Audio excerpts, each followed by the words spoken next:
মধ্যপ্রাচ্যে এখন মহাযুদ্ধ, একদিকে ইরান, অন্যদিকে ইসরায়েল এবং আমেরিকা। প্রাচ্যের যুদ্ধে ইন্ধন পাশ্চাত্যেরও। হামলা পাল্টা হামলায় ক্ষতবিক্ষত মধ্যপ্রাচ্য, তছনছ একাধিক দেশের একাধিক শহর। ইরানের বিরুদ্ধে একযোগে অপারেশন, ইসরায়েলের অপারেশন লায়ন্স রোর ও আমেরিকার অপারেশন এপিক ফিউরি। ইসরায়েল আমেরিকার যৌথ অভিযানের পাল্টা জবাব দিচ্ছে তেহরান। অপারেশন ট্রুথফুল প্রমিস 4-এ মধ্যপ্রাচ্যের বিভিন্ন দেশে মার্কিন সেনাঘাঁটি লক্ষ্য করে হানা ইরানি সেনার।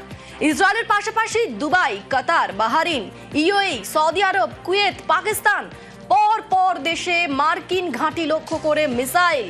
খামেনেইয়ের মৃত্যুতে আরো ভয়ঙ্কর মোড় নিয়েছে মধ্যপ্রাচ্যের মহারণ। মধ্যপ্রাচ্যের অন্যান্য দেশ এখনো জল মাপলেও ইরানের হামলার জবাব দিচ্ছে আমেরিকা, ইসরায়েলও। দুপক্ষের হানা পাল্টা হানায় রক্তাক্ত এশিয়ার একাধিক দেশ।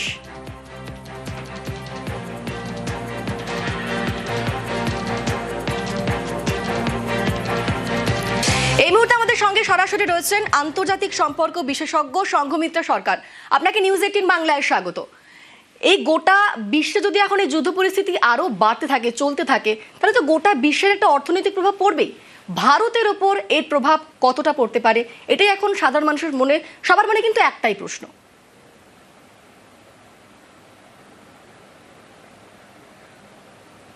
ভারতের ক্ষেত্রে প্রথম যে বিষয়টা অত্যন্ত শঙ্কার, সেটা হলো অপরিশোধিত তেলের যে সরবরাহ, সেই সরবরাহের অবস্থা কি দাঁড়াবে। আমাদের আভ্যন্তরীণ যোগানের ক্ষেত্রেও যে এবং গ্যাস, এই দুটো ক্ষেত্রে তো সরাসরি প্রভাব পড়বার আশঙ্কা রয়েছে।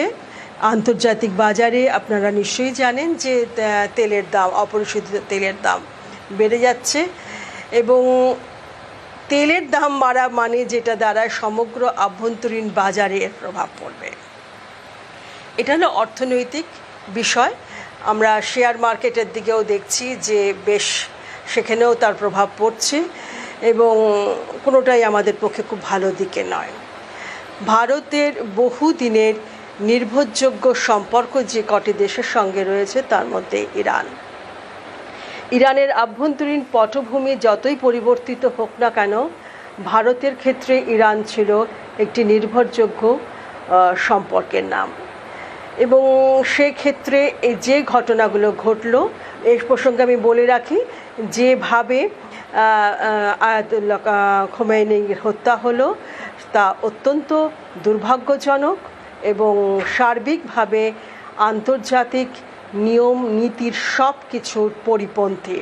1945 সাল থেকে যে সার্বভৌম ভিত্তিক যে আন্তর্জাতিক ব্যবস্থা ছিল, তার সম্পর্কিত প্রথাগুলো ছিল, তাকে সম্পূর্ণ ভেঙে এই আক্রমণ হলো এবং তার প্রতি যে বিদেশিদের আক্রমণ, মূলত ইসরায়েল এবং মার্কিনীদের, তা অত্যন্ত নিন্দাজনক।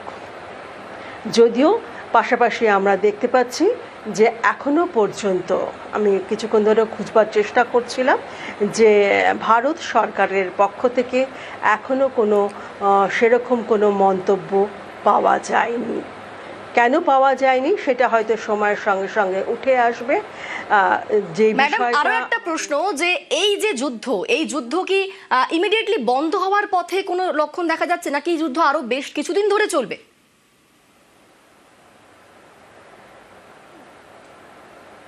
আজকের যে খবর আমরা সকালবেলায় ভোরবেলা থেকে পাচ্ছি, কালকে একটা সূত্র থেকে এসেছিল যে ওমানের কাছে ওরা খবর পাঠিয়েছে যে ওরা এখন ইরান যুদ্ধ থেকে একটা নেগোসিয়েশনের দিকে আগাচ্ছে। কিন্তু আজকে সকালবেলা ভোর রাত্রে যেটুকু দেখলাম, নতুন যিনি এসছেন তিনি স্পষ্ট করে জানিয়েছেন কোনোভাবেই তারা কোনো ধরনের সমঝোতার পথে আপাতত নেই এবং মার্কিনদের তারা কখনোই ক্ষমা করবে না।